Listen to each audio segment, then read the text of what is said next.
8-8 दिवसाचं गांडूळ पडलेले पानी पीता ते मुलं आमची। हम बोले बहुत हम गलती करे बोले नगर सेवक को लाके, नगर सेवक पानी पीन दो बोले गंदा, तो हम भी पीते बोले पानी, हमारे बच्चों को भी पिलाते और हम भी पीते हो पानी। हमको बहुत पानी की समस्या, हम रोज़ा रह के कीड़ों का पानी पीना क्या, हम दिन भर उपवास करके रोज़ों का दिन रात को भी हमको पानी नहीं मिल रहा, हमारे रमज़ान का भी नहीं देख रहे, हमारे को पानी नहीं दे रहे। हम क्या गलती करे क्या नगर सेवक को लाके और दे के हमारे को ओटा देते टाइम समझा नहीं तो हम लाते नहीं थे ना। नगर सेवक पीन दो पानी कीड़ों का, हम भी पीते उनके साथ में, हमारे बच्चों को भी पिलाते साथ में। सड़क की दुनिया की समस्या है, पैरा जाते डब वैसे बच्चे स्कूल को जाते, स्कूल से लेके आते वैसे आके रहना दो ना। बड़े बड़े लोग हैं यहाँ पर भी, हम भी रहते हैं उनके साथ। यहाँ जानवर नहीं रहते, इंसान रहते, इंसानों को भी देखने का ना आके सरकार। आमची मागणी काय नाही साहेब, आम्ही महाराष्ट्रामध्ये राहतो, आम्हाला साधं पाण्याची मागणी आमची, आम्ही तुमच्याकडे काय मागत नाही, आम्हाला पाणी मिळालं आमची समस्या संपून जाईल। दूषित पाणी मिळते आम्हाला, 8 दिवसाचं पाणी मी पितो, त्या पाण्यामध्ये गांडूळ आहेत, नगरपालिकेकडनं आम्हाला 8-8 दिवसाला एक टँकर मिळाला जातो, त्या टँकरमधलं सुद्धा पाणी दूषित येतं आणि आम्हाला पाण्याचा एवढा प्रॉब्लेम, आम्ही दवाखान्यात, आमची मुलं आजारी आहेत, आम्ही दवाखान्यात आहे, सध्या आमचे मुस्लिम बांधव सगळे आहेत, त्यांना रोजा सोडायला पाणी नाही आहे। आणि मी जे अधिकारी आहेत महानगरपालिकेचे यांना बी या माध्यमातून सांगू इच्छितो की या गोरगरीब लोकांना जर तुम्ही पाणी देऊ शकत नसताल तर येत्या काही दिवसामध्ये तुम्ही जे AC ऑफिसमध्ये बसून स्वतः तिथं जे पाणी पिण्याचं, तर पिण्याचं पाणीसुद्धा मी तुम्हाला पिऊन देणार नाही, पहिले यांना पाणी द्या आणि नंतर तुम्ही पाणी प्या। सलोनी, जसे की आपण पाहतोय, मी आज पुन्हा एकदा रामटेकडीच्या वैदवाडी परिसरामध्ये स्थित असणाऱ्या स्वप्न स्फूर्ती सोसायटी या ठिकाणी आलो आहे, जो प्रभाग क्रमांक 17चा हा वार्ड येतो आहे। पुणे महानगरपालिकेच्या निवडणुकीमध्ये आपण पाहिलं असाल, या प्रभागातल्या प्रलंबित प्रश्नाबाबत वारंवार आपण बातम्या ज्या आहेत त्या दिलेल्या आहेत। जे या प्रभागामध्ये लाईटीचा प्रश्न आहे, पाण्याचा प्रश्न आहे, ड्रेनेजचा प्रश्न आहेत, अनेक प्रलंबित प्रश्न जे आहेत ते या प्रभागामध्ये वारंवार आहे। आणि या निवडणुकीच्या दरम्यान, या निवडणुकीच्या काळामध्ये अनेक नेत्यांनी, अनेक उमेदवारांनी या प्रभागात राहणाऱ्या नागरिकांना वारंवार या प्रभागातल्या प्रलंबित प्रश्न मार्गी लावण्याची आश्वासनं दिली। मात्र निवडून आल्याच्या नंतरनी देखील आज आपण या ठिकाणी पाहतो, या प्रभागातल्या प्रलंबित प्रश्न जसे होते तसेच या ठिकाणी आहेत आणि म्हणूनच या प्रभागातली जनता आता नाराज झालेलीचं दृश्य आपल्याला पाहायला मिळतं आहे। नेमकं या प्रभागामधले काय अडचणी या ठिकाणी नागरिकांना होत आहेत हे आपण नागरिकांशी संवाद साधून जाणून घेण्याचा प्रयत्न करणार आहोत।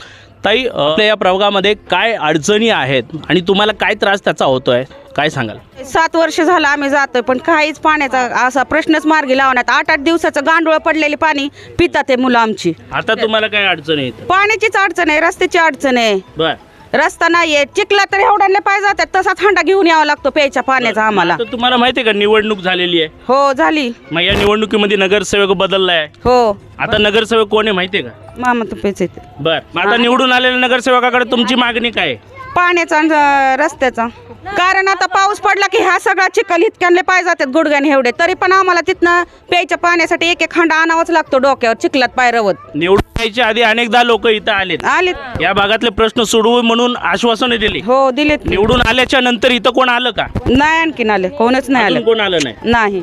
काय म्हणतात? आम्हाला रस्ता पाण्याचाच प्रॉब्लेम आहे। बर, काय त्रास होतो तुम्हाला इथं आता? इथं पाणी नाही, रस्ता नाही, हे तुम्हाला मी घेऊन जाणार आहे तिकडे आमच्या घराच्या त्या साईडला, पाणीच नाही आणि रस्ताच नाही आम्हाला। मी तर 2 वर्ष झोपून होते हातून संधीवात, माझा मुलगा पाटकोळी घेऊन जात होता मला तिथपर्यंत। हे सगळे कामं केली पाहिजे असं तुम्ही कुणाकडे मागणी करताय? आता कोण नगरसेवक भाव आहे त्यांनीच करायला पाहिजे ना। बर, पण त्यांनी केली नाहीत, मग आता तुम्ही कोण नवीन तुम्ही करा ना, तुमच्यावर आम्ही अवलंबून आहे, तुम्हाला विनंती करतोय तुम्ही करा। आज आम्ही स्वप्नपूर्ती सोसायटीच्या बाजूला एक 8 ते 10 वर्षापासून इथं राहतो।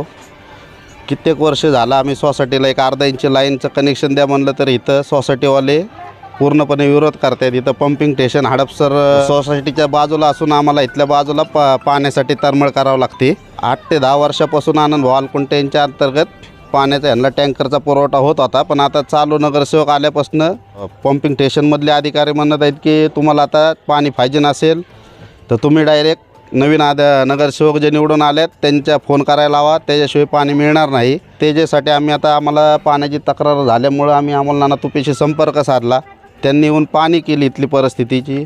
आज कित्येक वर्ष झाले तर पाण्याविना ना ड्रेनेज लाईन आहे, ना रस्ता आहे, ना पाणी आहे। त्याच्यामुळं आम्ही अमोल नाना तुपे यांना बोलवून ते सगळं समस्या दाखवल्या त्यांनी आम्हाला खात्री दिली की तुमचा 2 दिवसामध्ये प्रश्न सोडून टाकतो आणि पूर्ण आळ्या वगैरे असतात त्याच्यामुळे आम्ही कापड लावून घेऊन ते 8-8 दिवस वापरतो. एखादा 8 दिवसांनी टँकर आणला की. म्हणजे जे पाणी येते त्यात पण आळ्या असतात. हो, म्हणजे टँकरचं सगळे जनता तेच पिते का? तेच लहानपासून मोठ्या माणसांपर्यंत पूर्ण ते येतानीच त्यात आळे येतात.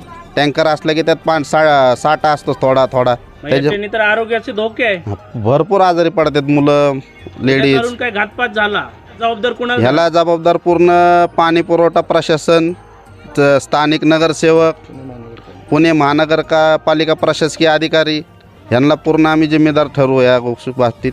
मंडळी, आपण पाहिलं आहे रामटेकडीच्या वैदवाडी परिसरामधलं हे स्वप्नपूर्ती सोसायटी हा परिसर आहे. या परिसरामध्ये निवडणुकीच्या काळामध्ये अनेक उमेदवार या ठिकाणी राहणाऱ्या नागरिकांना फक्त आश्वासन आणि आश्वासनाचे गाजरं दिलेली आहेत हे म्हणायला हरकत नाही. कारण की या प्रभागामध्ये निवडणुकीच्या काळामध्ये कायम या प्रभागातल्या अडचणी सोडवू आणि या प्रभागातले प्रलंबित प्रश्न मार्गी लावू असं या ठिकाणी सांगितलं गेलं आहे. परंतु निवडून यायच्या आधी या ठिकाणी लोक तर आलेत, निवडून आल्यानंतर मात्र एकदाही या निवडून आलेला उमेदवार या ठिकाणी अद्याप आलेला नाही असं नागरिकांचं म्हणणं या ठिकाणी आपल्याला पाहायला मिळते. आपल्यासोबत आणखीन काही नागरिक आहेत, आपण त्यांच्याकडनं देखील जाणून घेणार आहे. दादा, काय नेमकं आपल्याला या ठिकाणी अडचण होत आहे आणि काय तुम्हाला त्रास होतोय, काय सांगाल तुम्ही? आता त्रासाचा विषय म्हटलं तर आम्ही गेल्या 6 ते 7 वर्ष इथे राहतोय. पूर्वीचे जे काय नगरसेवक होते त्यांना वारंवार आम्ही खूप वेळा भेटलो. कुठलीही समस्या आमची पाण्याचं निवारण नाही झालं, रस्त्याचं निवारण नाही झालं. त्यानंतर आम्ही आमदार योगेश टिळेकरांना भेटलो. त्यांनी आम्हाला कुठलं सहकार्य केलेलं नाही आहे आणि केलेलं नाही आहे. आणि त्यांच्या व्यतिरिक्त अजून जे काही पुढारी असतील प्रभाग नंबर 17 मधले सर्वांना भेटलो. कुणी आमचं निवारण करत नाही. आमच्या महिलांना पाण्याचा खूप त्रास होतो, रस्त्याची अडचण होती, स्वप्नवती सोसायटीमधून आम्हाला पाणी दिलं जात नाही आहे आणि 100 फुटावर लाईन आहे गव्हर्नमेंटची. आम्ही वारंवार नगरसेवकाला विनंती केली, आम्ही सर्व लोक ग्रुप तिथं भेटायला गेलो, त्यांनी आम्हाला कुठली मदत केलेली नाही. आणि आज आमची समस्या अशी आहे की आम्हाला पाणी आणि रस्ता मिळणं खूप गरजेचा विषय. आमच्या मुलांना परीक्षा चालू आहेत, शाळेत जाता येत नाही, पाऊस पडला इथं साप निघतात, रस्त्याचा प्रश्न, अनेक गोष्टीची अडचण आहेत. त्यामुळे आमची विनंती आहे आता इथनं प्रशासनाला आणि इथल्या पुढाऱ्यांना आणि कार्यकर्त्यांना की आम्हाला लवकर पाणी मिळावं आणि रस्त्याची आमची समस्या दूर व्हावी. निवडणुकीच्या काळामध्ये प्रत्येक उमेदवार या प्रभागातले प्रलंबित प्रश्न मार्गी लावू अशी आश्वासनं दिली आणि निवडून आल्यानंतर अद्याप एक राऊंड सुद्धा झालेलं नाही. तुम्हाला कसं वाटतं हे सगळं? नाही, निवडणुकीच्या वेळेस सगळे लोक आले, सगळ्यांनी आम्हाला आश्वासन दिलं आणि आम्ही त्यांच्या आश्वासनासाठी मतं पण सगळ्यांना दिलेले आहेत. आम्ही सगळ्यांनी मतदान केलं त्यांना. आणि आता त्यानंतर आजपर्यंत कोणी आम्हाला विचारलं नाही की तुम्हाला पाणी आहे नाही. आणि ह्या दरम्यान आम्हाला सोशल मीडियावरती एक बातमी मिळाली की शेतकरी क्रांती संघटनेचे अध्यक्ष अमोलनाथ तुपे हे असे बरेचसे प्रश्न मार्गी लावतात. आणि म्हणून आम्ही त्यांच्याकडे मोबाईलद्वारे संपर्क केला, त्यांचा नंबर घेऊन. आणि त्यांच्या संपर्कातून आम्हाला अशी माहिती मिळते की ते आम्हाला ह्या पाण्याच्या मार्गात सहकार्य चांगल्या प्रकारे करणार आहेत. आणि म्हणून आमचं त्यांना विनंती आहे की त्यांनी आम्हाला लवकर पाणी आणि रस्त्याचा प्रश्न आमचा मार्गी लावावा. या ठिकाणी प्रस्थापित जे प्रशासन आहे, निवडून आलेलं नगरसेवक आहे, यांच्याकडे कमी आणि तुम्ही क्रांती शेतकरी संघटनेचे जे राष्ट्रीय अध्यक्ष आहेत अमोलनाथ तुपे यांच्याकडे आता मागणी करते की या प्रभागातले प्रलंबित प्रश्न मार्गी लावावेत. ते कामं करतील असं तुमचा विश्वास आहे का?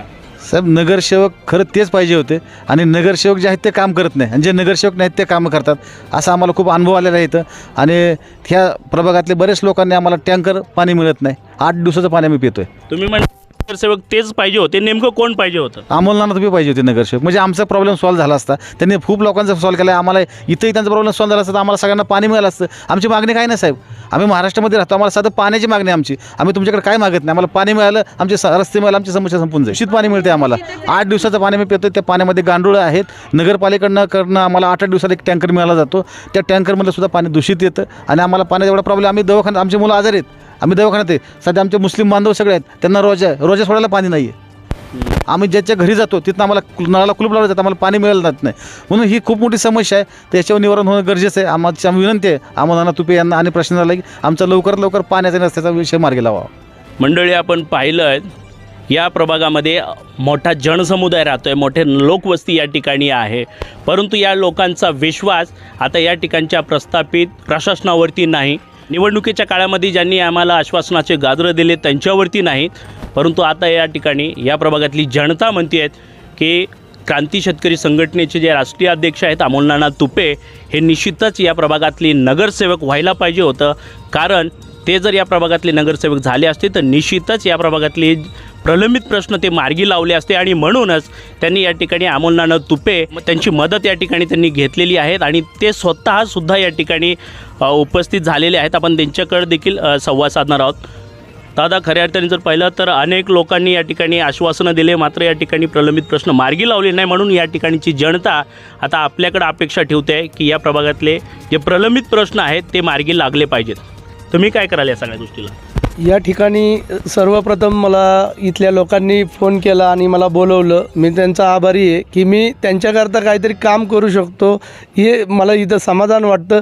आणि मी येत्या ह्या 2 ते 3 दिवसात ह्या एरियामध्ये कसं पाणी येईन, कसे रस्त्याचे समस्या निवारण होईल याकरता प्रयत्न करणार आहे. आणि मी जे अधिकारी आहेत महानगरपालिकेचे यांना बी या माध्यमातून सांगू इच्छितो की या गोरगरीब लोकांना जर तुम्ही पाणी देऊ शकत नसताल तर येत्या काही दिवसामध्ये तुम्ही जे AC ऑफिसमध्ये बसून स्वतः तिथं जे पाणी पिण्याचं, तर पिण्याचं पाणीसुद्धा मी तुम्हाला पिऊन देणार नाही. पहिलं यांना पाणी द्या आणि नंतर तुम्ही पाणी प्या, असं मी त्यांना खडसावून सांगणार आहे. की या प्रभागासाठी अमोल नाना तुपे हेच नगरसेवक पाहिजे होते. निश्चित ते जर नगरसेवक असते तर या प्रभागाचे काम केले असते. आता जनतेचा विश्वास प्रस्थापित लोकांवरती कमी आणि तुमच्याकडे जास्त आहे. तुम्ही कसं पाहता या सगळ्या गोष्टी? मला नगरसेवक व्हायची काही इच्छा नाही आहे. मला कायम सामाजिक काम करायचं आहे आणि मी हे करत राहणार आहे. जर मी जनतेकरता जर काही थोडंफार काम करत असेल तर ते मला समाधान वाटतं, म्हणून मी काम करत आहे. मला राजकारणाशी काही आत्ता सध्या तरी घेणं देणं नाही आहे. निश्चित मंडळी, आपण पाहिलं आहे निवडून आलेल्या प्रस्थापित लोकांवरती या प्रभागातल्या जनतेचा आता विश्वास नाही. परंतु क्रांती शेतकरी संघटनेचे अध्यक्ष अमोल नाना तुपे हे आमच्या प्रभागातल्या प्रलंबित प्रश्न मार्गी लावण्यासाठी ते निश्चित प्रयत्न करतील असं या ठिकाणची जनता म्हणते आहे. मात्र पुढं चालून काय होणार आहे हे आता पाहणं महत्त्वाचं ठरणार आहे.